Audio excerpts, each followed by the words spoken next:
أعوذ بالله من الشيطان الرجيم. بسم الله الرحمن الرحيم. إن الله لا يستحيي أن يضرب مثلا ما بعوضة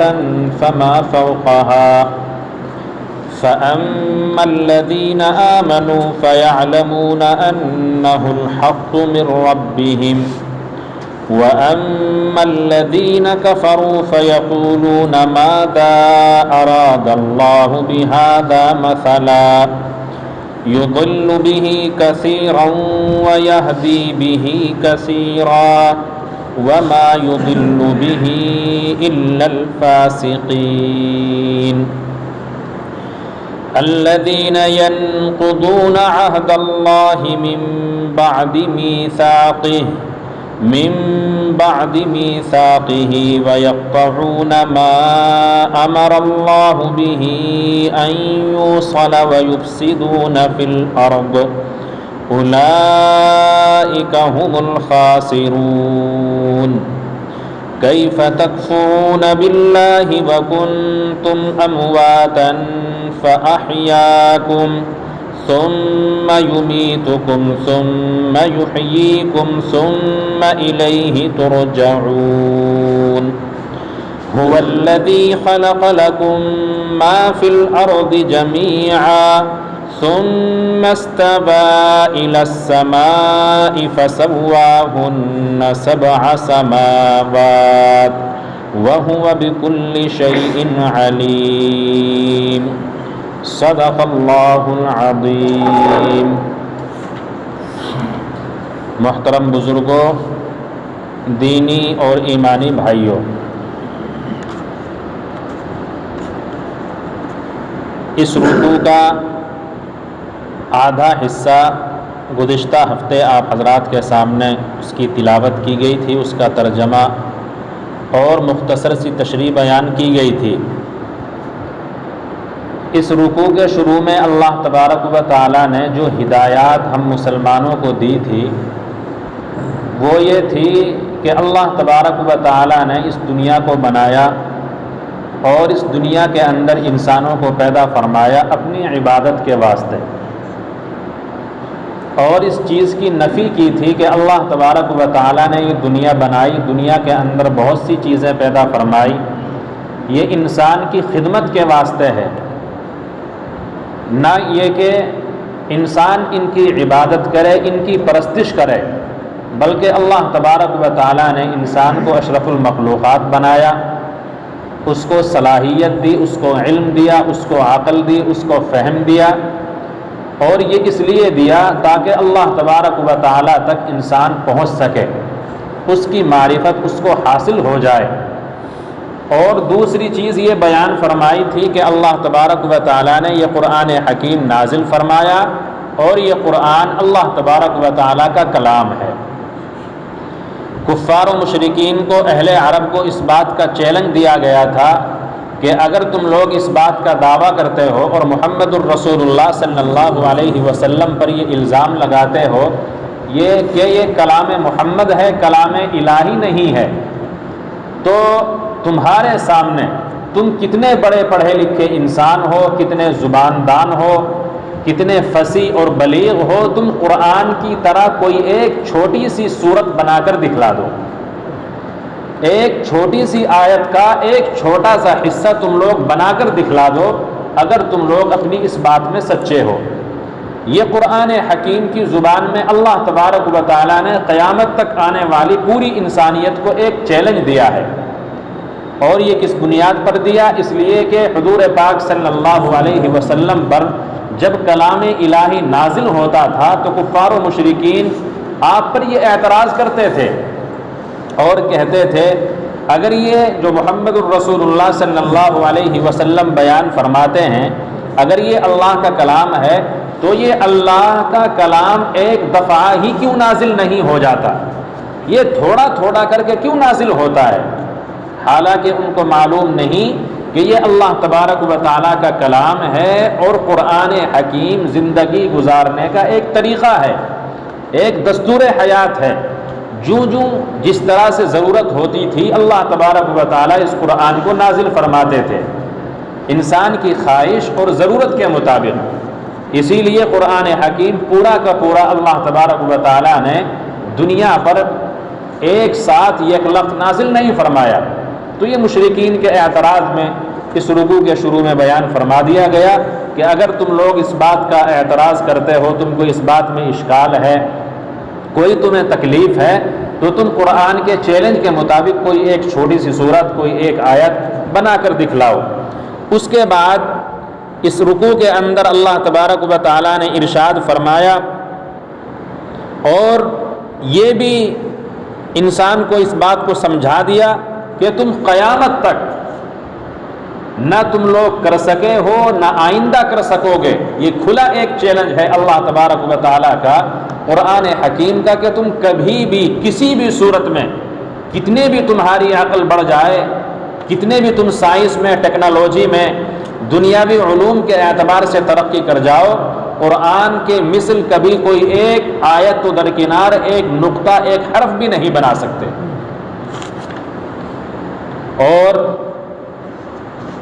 اس کے بعد کی آیتوں میں اللہ تبارک و تعالیٰ نے مؤمنین کو یہ بشارت سنائی کہ جو ایمان لائے اور نیک عمل کیے ان کے لیے اللہ تبارک و تعالیٰ کی طرف سے باغات ہیں، ایسے باغات جن کے نیچے سے نہریں جاری ہوں گی، اور جو اس میں جنت میں انسان خواہش کرے گا، جنتی کی خواہش ہوگی، جنتی جس چیز کی طلب کرے گا اللہ تبارک و تعالیٰ وہ چیز اس کو مہیا فرما دیں گے۔ اور جنت کے اندر ازواج مطہرۃ وہم فیہا خالدون، جنت کے اندر نیک، پاکیزہ، خوبصورت بیویاں ہوں گی۔ اور یہ بھی اللہ تبارک و تعالیٰ نے اس چیز کو بیان فرمایا انسان کی خواہش کے مطابق۔ اللہ تبارک و تعالیٰ نے انسان کی فطرت کا ہر جگہ لحاظ فرمایا ہے، کوئی بھی ایسا حکم نازل نہیں فرمایا جو انسان کی طاقت سے باہر ہو، کوئی ایسی چیز انسان پر مسلط نہیں کی جو اس کی طاقت سے، صلاحیت سے، اس کی سمجھ سے باہر ہو۔ اللہ تبارک و تعالیٰ چونکہ انسان کا بنانے والا ہے، فطرت انسانی کا پیدا فرمانے والا ہے، اس کی صلاحیت کو، اس کے مزاج کو، اس کے عقل کو دینے والا ہے، تو اللہ تبارک و تعالیٰ نے ہر چیز انسان کی صلاحیت، خواہش اور اس کی فطرت کے مطابق رکھی ہے۔ تو لوگ یہ بھی اعتراض کر سکتے ہیں کہ جنت کے اندر جہاں بہت سی چیزیں ہوں گی وہاں بیویوں کا کیا تصور ہے؟ یہ نہیں ہے۔ دنیا کے اندر اللہ تبارک و تعالیٰ نے میاں بیوی کا جوڑا بنایا، شادی اور نکاح کو رکھا، یہ اس لیے رکھا تاکہ دنیا کے اندر امت محمدیہ بڑھے، پھلے اور پھولے، اور قیامت کے دن حضور پاک صلی اللہ علیہ وسلم اس بات پر فخر کریں کہ میری امت کتنی بڑی تعداد میں یہاں آئی ہے۔ تو میرے بھائیوں، اسی لیے بیان فرمایا گیا، اور یہ کوئی عیب کی چیز نہیں ہے کہ جنت میں بھی یہ چیز میسر ہوگی۔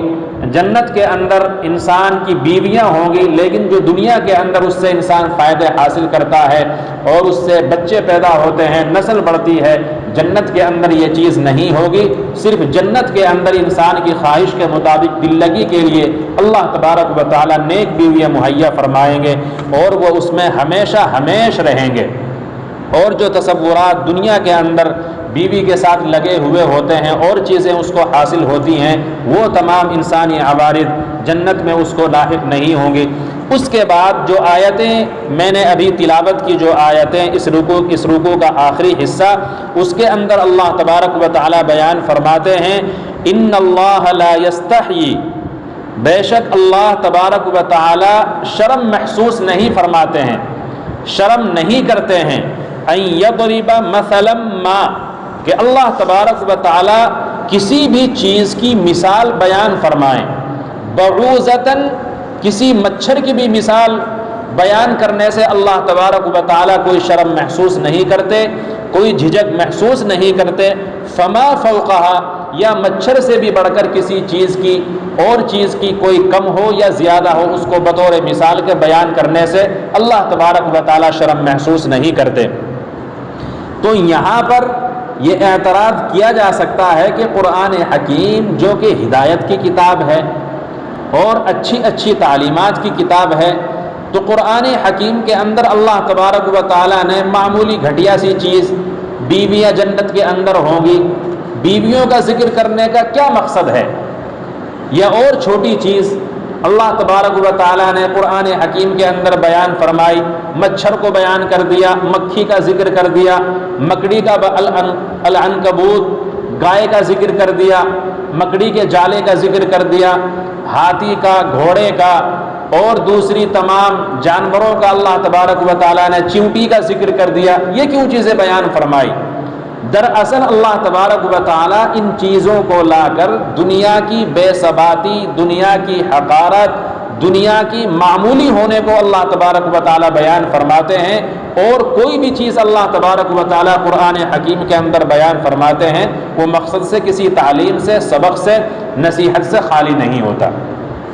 تو اللہ تبارک و تعالیٰ شرم محسوس نہیں کرتے ہیں ان یضرب مثلا ما بعوضۃ فما فوقها، کہ اللہ تبارک و تعالیٰ کوئی معمولی سی، حتیٰ کہ کسی مچھر کا یا اس سے بڑھ کر کسی چیز کی بطور مثال کو اس کو بیان فرمائیں کہ اللہ تبارک و تعالیٰ نے جنت میں یا دنیا کے اندر بیویوں کا ذکر فرمایا۔ اللہ تبارک و تعالیٰ کوئی بھی چیز بیان فرماتے ہیں کسی خاص مقصد کی خاطر اور کسی خاص تعلیم اور ہدایت کی خاطر اللہ تبارک و تعالیٰ قرآن حکیم کے اندر بیان فرماتے ہیں۔ فَأَمَّا الَّذِينَ آمَنُوا، چنانچہ وہ لوگ جو ایمان لائے، فَيَعْلَمُونَ، تو وہ جان لیں گے، أَنَّهُ الْحَقُّ مِنْ رَبِّهِمْ، کہ یہ مثال حق ہے، برحق ہے، صحیح ہے، سچی ہے، من ربہم، ان کے پروردگار کی طرف سے۔ وَأَمَّا الَّذِينَ كَفَرُوا، اور وہ لوگ جنہوں نے کفر کیا، فَيَقُولُونَ، تو وہ کہتے ہیں یا کہیں گے، ماذا اراد اللہ بہذا مثلا، اللہ تبارک و تعالیٰ کو اس مثال کے بیان کرنے کا کیا مطلب ہے؟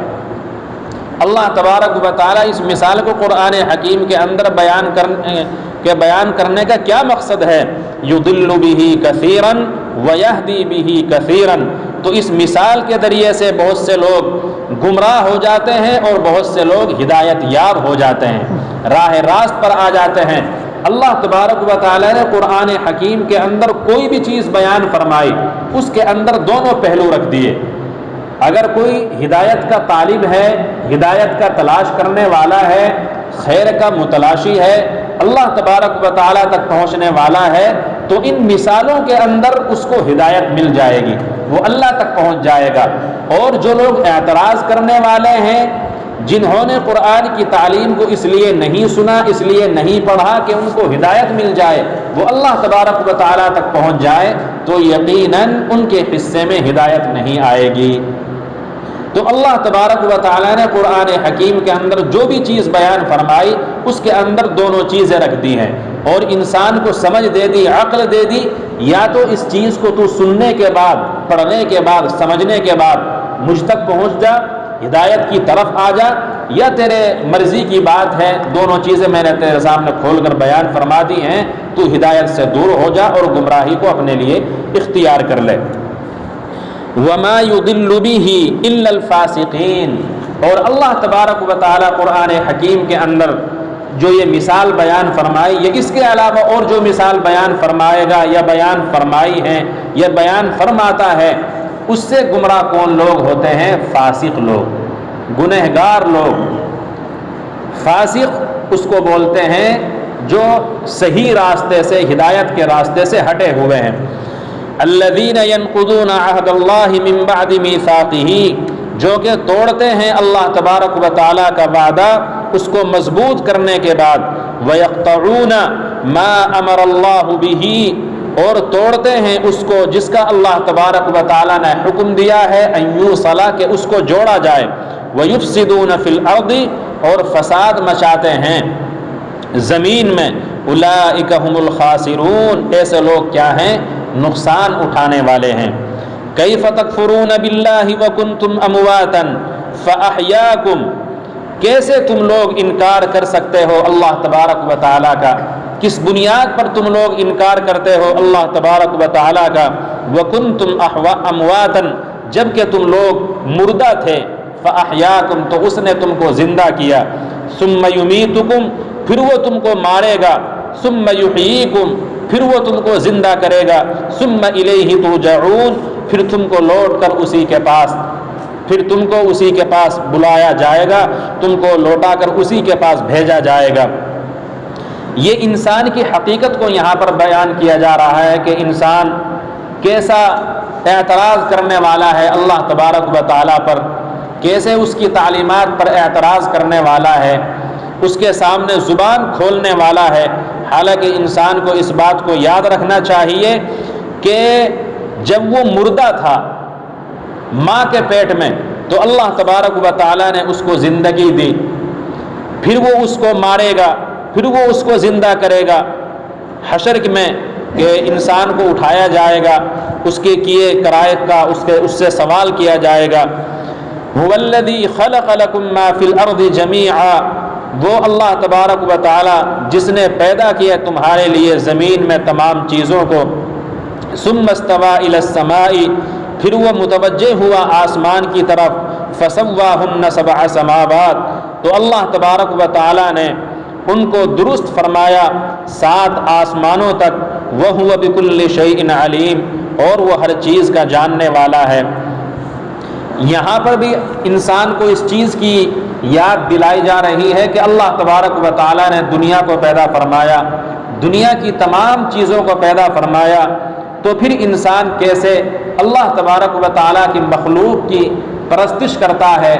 اس کو دیوی دیوتا مانتا ہے، جبکہ اللہ تبارک و تعالیٰ آسمان کو پیدا کرنے والے، زمین کو پیدا کرنے والے، زمین کے اندر تمام چیزوں کو پیدا کرنے والے، جب اس چیز کا کوئی خالق ہے تو ایک مخلوق یہ چیز ہے جو پیدا کی ہوئی ہے، یہ کیسے معبود بن سکتی ہے، یہ کیسے خالق بن سکتی ہے؟ دنیا کی تمام چیزیں اللہ تبارک و تعالیٰ کی مخلوق ہیں، ان کے اندر یہ صلاحیت کس نے پیدا کر دی کہ وہ انسان کو بنا دے، انسان کو مار دے، اور پھر قیامت کے دن انسان کو اٹھا دے؟ یقیناً اس دنیا کا بنانے والا کوئی اور ہے، اور وہ کون ہے؟ اللہ تبارک و تعالیٰ ہے، وہ احکم الحاکمین ہے، رب العالمین ہے۔ پھر وہ متوجہ ہوا آسمان کی طرف اور اس نے 7 آسمان تک اس کو درست فرمایا، وَهُوَ بِكُلِّ شَيْءٍ عَلِيمٌ، اللہ تبارک و تعالیٰ ہر چیز کو جاننے والا ہے۔ اللہ تبارک و تعالیٰ ہم سب کو ان آیات پر عمل کرنے کی توفیق